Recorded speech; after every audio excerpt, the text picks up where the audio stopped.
ഇപ്പോൾ എത്തി നിൽക്കുന്നത് അത്തരത്തിലുള്ള കമ്മ്യൂണിസ്റ്റ് പാർട്ടികളും ചൈനീസ് കമ്മ്യൂണിസ്റ്റ് പാർട്ടിയും ഉള്ള സാഹോദര്യ ബന്ധത്തിന് തുല്യമെന്ന് പറയാകുന്ന ഒരു ബന്ധമാണ് ഇന്ന് ഇടത് വലത് വ്യത്യാസമില്ലാതെ ചൈനീസ് കമ്മ്യൂണിസ്റ്റ് പാർട്ടി വളരെ കാലമായി സ്വീകരിച്ചു കൊണ്ടിരിക്കുന്നത്. ഇത് തിരിച്ചറിവ് വളരെ പ്രധാനമാണ്.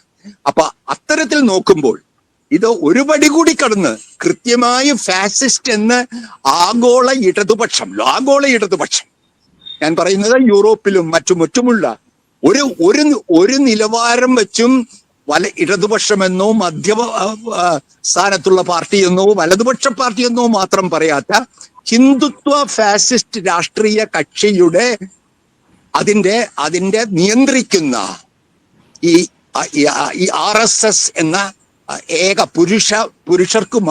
പുരുഷന്മാർക്ക് മാത്രം പ്രവേശനമുള്ള ഹിന്ദുത്വവാദികളുടെ നിത്യ അഭ്യാസം നടക്കുന്ന RSSുമായി സൗഹൃദ ബന്ധം സ്ഥാപിക്കുന്നു എന്നുള്ളത് നമ്മൾ മലയാളികൾ അതിന്റെ എല്ലാ അർത്ഥതലത്തിലും മനസ്സിലാക്കണം.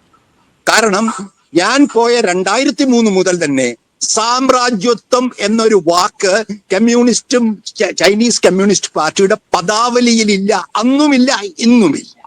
വർഗം, തൊഴിലാളി വർഗം എന്ന വാക്ക് അന്നുമില്ല ഇന്നുമില്ല. മാർക്സിസം പേരിന് ചില ഡോക്യുമെന്റുകളിൽ കാണുന്നുണ്ട്. ഇതാണ് ചൈനയിലെ കമ്മ്യൂണിസ്റ്റ് പാർട്ടിയുടെ ഞാൻ മനസ്സിലാക്കിയ അവസ്ഥ.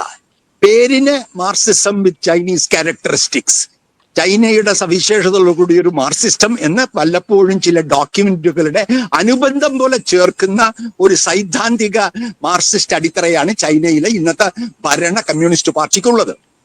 കേരള ഇന്ത്യയിലെ കാര്യം താങ്കളോട് പറയണ്ട.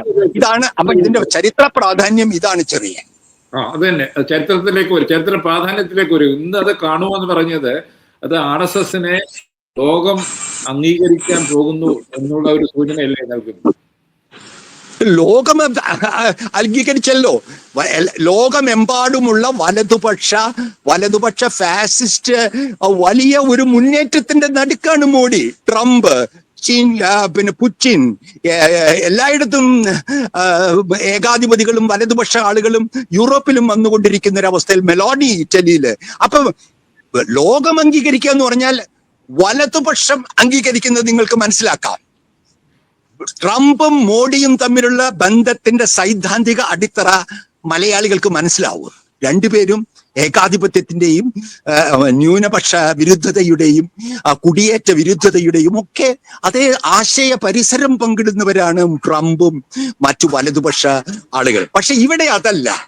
ഇപ്പോഴും കമ്മ്യൂണിസ്റ്റ്, ഇപ്പോഴും സോഷ്യലിസ്റ്റ് എന്ന് നമ്മൾ വിശ്വസിക്കുന്ന, അല്ലെങ്കിൽ ഒരു വിഭാഗം ഇടതുപക്ഷമെങ്കിലും വിശ്വസിക്കുന്ന ഒരു കമ്മ്യൂണിസ്റ്റ് പാർട്ടി, ലോകത്തിൽ അവശേഷിക്കുന്ന ഏറ്റവും വലിയ കമ്മ്യൂണിസ്റ്റ് പാർട്ടി, അത് സാർവദേശീയ കമ്മ്യൂണിസ്റ്റ് പ്രസ്ഥാനം ഇല്ലെങ്കിലും ഏറ്റവും വലിയ പാർട്ടിയാണെന്നുള്ളത് യാതൊരു സംശയവുമില്ലല്ലോ ആ കാര്യത്തില്. ആ പാർട്ടി ഇന്ത്യയിലെ ഭരണ ഫാസിസ്റ്റ് പാർട്ടിയുടെ മാതൃ സംഘടനയിൽ സംസാരിക്കുന്നു, ബന്ധം വയ്ക്കുന്നു, തുടരുന്നു.